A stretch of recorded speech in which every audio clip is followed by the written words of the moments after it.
Bu joylar 100 yil oldin to'xtab qolgan shaharga o'xshaydi. Nimaga bunaqa deyapman? Videoni oxirigacha ko'rsangiz bilib olasiz.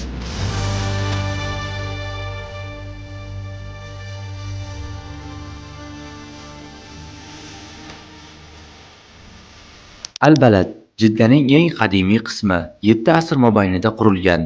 Uydagi yog'och derazalar Hijoz uslubining timsoli.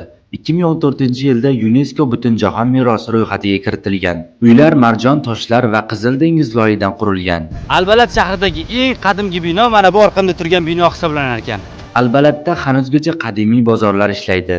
Ziravorlar, attorlik, kumush buyumlarini ko'rishingiz mumkin. Esdalik uchun mana shu joydan shunaqa suvenirlarni ham sotib olsangiz bo'lar ekan.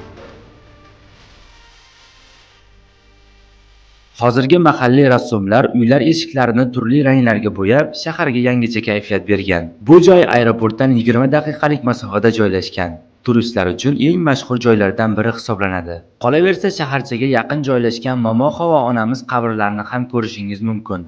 Shu kabi foydali videolarni o'tkazib yubormaslik uchun sahifamizga obuna bo'lib qo'ying.